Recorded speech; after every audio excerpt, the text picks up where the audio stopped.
नमस्कार सर। नमस्कार sir. Sir क्या नाम है आपका? सुरेंद्र कुमार जी।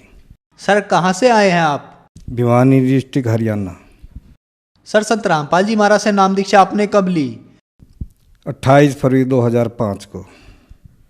सर संत रामपाल जी महाराज से नाम दीक्षा लेने से पहले आप क्या भक्ति साधना करते थे? ब्रह्मा विष्णु महेश की पूजा करते थे, गुरुद्वारे में जाता थे, माता की पूजा करते थे, 21 दिन तक व्रत रखते थे, जगराते पे जाते थे। सर आपने बताया आप माता के जगराते करते थे, ब्रह्मा विष्णु शिव जी की पूजा करते थे और गुरुद्वारे में भी जाते थे, तो इन सब भक्ति साधनाओं से आपको क्या लाभ मिले?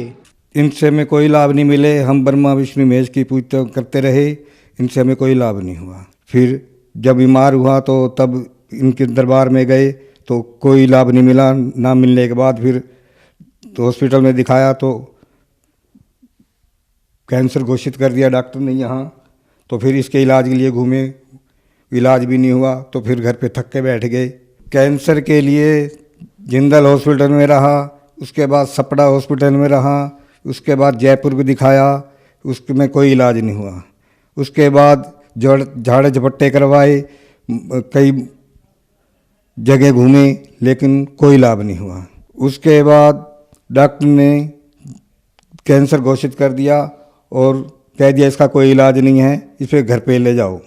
सर आपने बताया कि आप जो भक्ति साधनाएं करते थे उनसे आपको कोई लाभ नहीं हुआ। ये भक्ति साधना करते करते आपको कैंसर जैसी भयानक बीमारी हो गई। आपने ओपी जिंदल हॉस्पिटल में इलाज कराया, जयपुर कराया, कई जगह इलाज कराया, लेकिन डॉक्टर ने आपको मना कर दिया कि आपकी जिंदगी अब ज्यादा नहीं है, आपको घर ले जाया जाए। फिर संत रामपाल जी महाराज के बारे में जानकारी आपको कहाँ से मिली? एक रिश्तेदार हमारा भगत जी हैं, तो जब मैं घर पे बीमार पड़ा था वो उसने आके बताया एक संत आए हैं, आप उनकी शरण में आओ और उनके लाभ होगा आपको।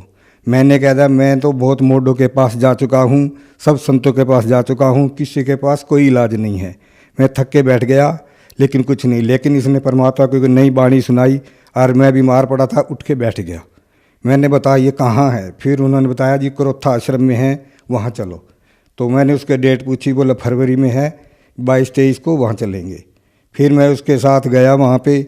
मैं घर पे सिर्फ एक रोटी खाता था या दूध पीता था या आइसक्रीम खाता था और मुझको कुछ नहीं खाया जाता।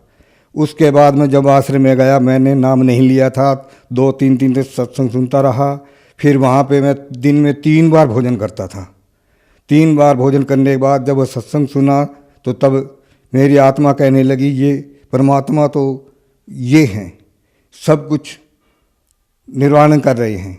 तो फिर मैं पूछना भगत जी नाम लेना है, तो भगत जी बोले ऐसे नाम नहीं मिलता। मैं कहा कैसे मिलेगा, आखिर इसके नियम बता दो जी। क्या? मैं सब नियम करने को तैयार हूँ। तब एक पुरुषोत्तम भगत जी आए, मैं बैठे बैठे रो रहा था, आके कहने लगा कि आपने क्यों रो रहे हो? मैं कहा भगत जी मैंने नाम लेना है, मैं बहुत दुखी हूँ। भगत जी बोले चलो नाम दिलाते हैं।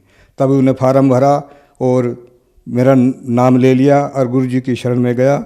सर संत रामपाल जी महाराज की शरण में आने के बाद आपको क्या लाभ मिले?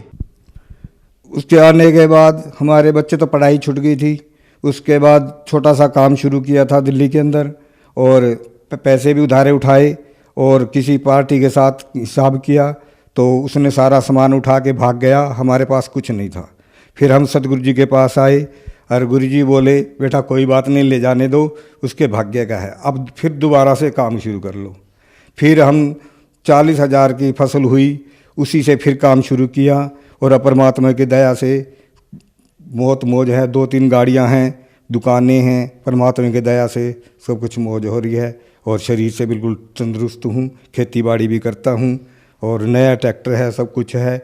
लेकिन हमारे खेत में पानी भी नहीं आता और फिर भी उससे दुगनी से तिगनी फसल हो रही है। कैंसर की बीमारी बिना ऑपरेशन, बिना कुछ दवा के संत रामपाल जी महाराज जी ने चरणामृत प्रसाद दिया और आशीर्वाद दिया और भक्ति ज्ञान दिया और उसके बाद मैं तंदुरुस्त हूँ और दिन में अपना सब कुछ खाता हूँ। मुझे कोई समस्या नहीं है किसी प्रकार। जब मेरा पोता हुआ तो उसको दूध उल्टी आ जाती थी, दूध नहीं पचता था, उसको हॉस्पिटल में लेके गए तो उन्होंने एक्सरा किया, उन्होंने कहा कि लीवर बढ़ा हुआ है तो इसका ऑपरेशन होगा।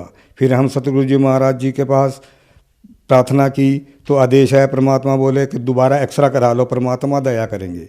जब दोबारा एक्सरा करवाया तो वो ठीक आया। फिर डॉक्टर को दिखाया तो दोनों एक्सरे देख रहा था। बोले ये एक्सरे में कितना अंतर है, क्या हुआ? तो वो एक्सरा देख के तो ये तो भाई और ही कोई चमत्कार है, और उसको दवाई दे दी और परमात्मा ने दया कर दी, ठीक हो गई। सर, जैसा कि आपने बताया कि आपको कैंसर था, फिर आपने संत रामपाल जी महाराज से नाम दीक्षा ली, तो जो आपकी जिंदगी डॉक्टर ने कुछ ही दिन बता रखी थी वो संत रामपाल जी महाराज ने बढ़ा दी। मतलब कि आपके कैंसर की बीमारी ठीक हो गई और आज तक आप स्वस्थ हैं। आपकी पहले आर्थिक स्थिति बहुत खराब थी, संत रामपाल जी महाराज ने आपकी आर्थिक स्थिति भी ठीक की। आज आपके पास 3-4 गाड़ियां हैं, आपका ट्रैक्टर भी है, आपके फसल भी सबसे अच्छी होती है, और जो आपके पोते का गुर्दा बढ़ा हुआ था वो भी संत रामपाल जी महाराज की दया से ठीक हो गया। संत रामपाल जी महाराज ने आपका घर खुशियों से भर दिया। तो जो श्रद्धालु आपको देख रहे हैं और वो कैंसर के मरीज हैं, तो वो क्या संत रामपाल जी महाराज से नाम दीक्षा लेने से ठीक हो सकते हैं? उनके लिए आप क्या कहना चाहेंगे? उनसे प्रार्थना है कि जो भी बीमार है, किसी ले का कोई रोग है, तो परमात्मा संत रामपाल जी महाराज की शरण में आएं और अपना इलाज कराएं, ये सब ठीक हो जाता है। सर, संत रामपाल जी महाराज की शरण में कैसे आ सकते हैं? टीवी पे 5-7 चैनल चल रहे हैं, उसके नीचे एक पट्टी आती है, उसके ऊपर फ़ोन नंबर ऐड हैं, वो फ़ोन नंबर मिलाइए और संपर्क करके जहाँ भी नामदान सेंटर है वहाँ जाके अपने नामदान प्राप्त करिए और भक्ति करके कल्याण करवाएं। धन्यवाद सर। सत साहिब।